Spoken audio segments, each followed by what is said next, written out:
Cold Case, A Pinch of Murder. This is a solitaire and cooperative game published by Think Fun. It comes in this thin and somewhat flimsy box, and it makes sense. It makes sense that they kept the production cheap, or I should say affordable, because this is a game that doesn't have any replay value. You're going to solve a case from 1983. Harold Green was murdered while baking for the annual church fair. Who did it, and there are a couple of other questions to answer. Once you know that, once you solve that, there's nothing left for you to do. But the good thing is that, again, the game, I think, sells for about like $14.99 or something like that. So, 4 players playing, even for just an hour, and that's it, they'll never play the game again. It makes financial sense, at least more than, say, going to the movie theaters still.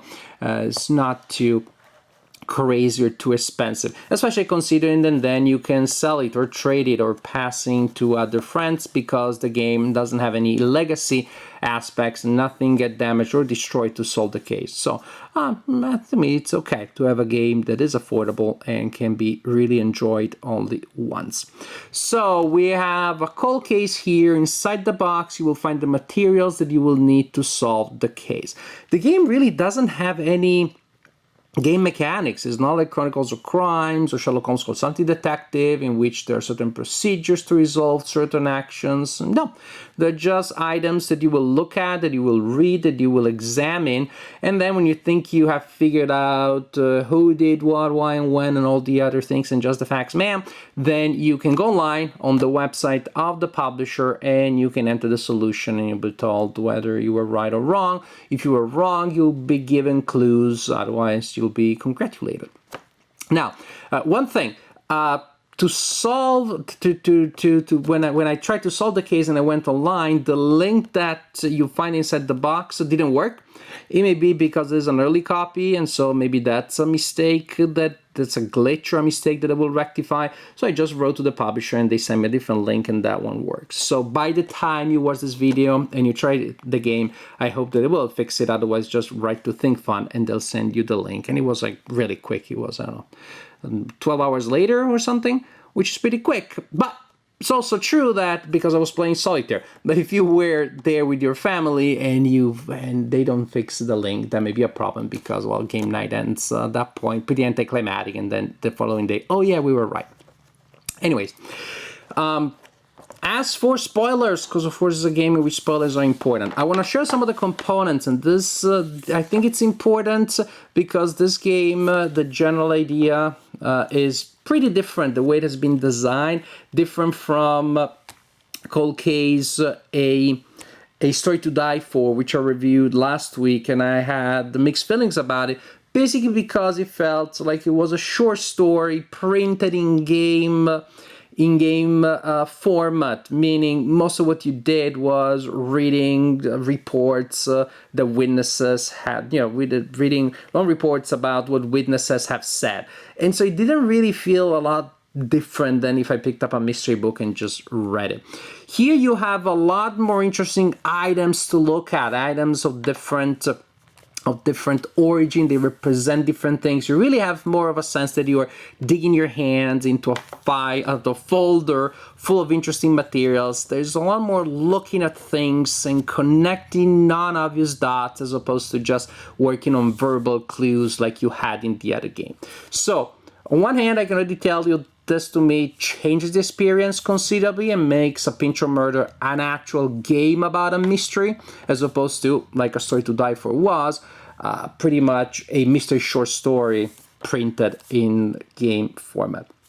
So this was a lot more like a game in that sense, because the material element of going around and looking at components in different ways is a lot more prominent. It also creates more of an illusion as you're looking at brochures, as you're looking at different things. But of course, if I show you some of those, some of you may consider those as spoilers. So here is the spoiler alert. I'm going to share some of the components. I don't think you'll be able to solve the case just by looking at them. I want to give you a sense of the variety of things that you find in here, because they really are a big part of the experience. They are the main element of the experience, really. But if you think this may give you too many spoilers, then simply don't look. turn off the video, look somewhere else, close your eyes, pretend that this is a podcast. It's not like you don't listen to 5 or 6 podcasts every day anyway. So you will gonna have an introduction that explains the general idea, that you're looking at this file and you're looking at these old clues and you're trying to figure out if you can find the solution, the questions that you're trying to answer, the link to follow, which at least at the present time doesn't work very well. And then you're going to have, again, a bunch of stuff. You're going to have a newspaper clipping. Again, you have material simulating items from back then. The newspaper clipping about the general thing, the general case. And then insurance reports, recipes about cakes, notes, autopsy reports, maps, volunteer sign sheet because the volunteers are signing up for the fair, for the church fete, for the church fair. The general idea where we learn interesting elements about the church fairs from the 1980s, and we learn about something that sounds very disturbing, like wet sponge throwing. What the heck was that? I'm glad I wasn't around. And a couple of other things. Now, I don't want to give you, so for example, when it comes to what the witnesses' statements are, yeah, we don't need to look at those. You'll read those. But again, I wanted to give a sense of the items that you're gonna deal with, that you're gonna manipulate, you're gonna look at, and really are important because they give you the feeling, the illusion, quote unquote, that you are there. Actual photographs, so that's pretty cute. I'm not gonna show them too much to you. I'll give you a sense that you do get the sense of actual items, actual objects that you'll be looking at. Photographs, some are stapled together, some are photographs, but they're actual photographs. I'm thinking, I hadn't seen one of these in a long time. I don't see photographs. I don't pick up photographs a lot. We used to do that a lot more back in the day. Now it's all digital. So I think the game does a good job of giving you the feeling of an analog game to create a true tabletop experience where the material element, where touching stuff, moving stuff around, ripping through different components matters. I'm kind of rushing to put it back in there to prevent spoilers. So hey, if you weren't looking, you can look now because I'm only showing the box. So I hope that didn't give you any spoilers, but I hope that kind of like got you curious because it's an interesting experience. Again, it's not my favorite murder kind or mystery kind of game. Chronicles of Crime and Sherlock Holmes Consulting Detective will still remain there on top of my list because you have the complexity of a story with interesting game mechanics.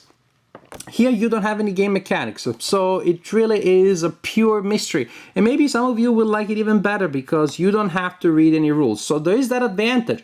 If you have friends or relatives that are absolute casual gamers, so not even gamers at all, they hate to learn new games, here, there's nothing to learn. Here's a friggin' brochure. Look at it and see if you can find clues. Hey, here's a calendar. Hey, here's an autopsy report.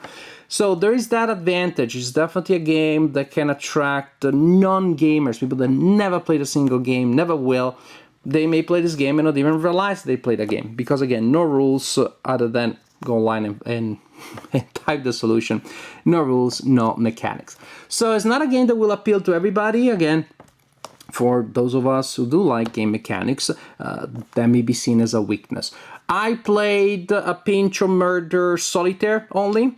I found it to be a lot more engaging, a lot more interesting than A Story to Die For. These are the two titles so far in the Cold Case family. So if you want to try one of them, I would recommend this one more because it feels more unique. It feels more like what you're supposed to be doing. It feels more like a natural mystery in playable format as opposed to, again, a short story that instead of reading from a screen, you read it from a piece of paper. So Cold Case, A Pinch of Murder. It's okay. It's not like, wow, you're probably not going to be blown away, but it's an entertaining way of spending an hour or two. Again, no replay value, but the cost seems to be affordable. There are other forms of entertainment that, cost, you know, they also entertain you for an hour or two, and they cost more than $14.99. So this is my assessment of Cold Case, A Pinch of Murder. Better, considerably better in my opinion than A Story to Die For. Not for everybody, not for every evening, but definitely a viable form of light entertainment.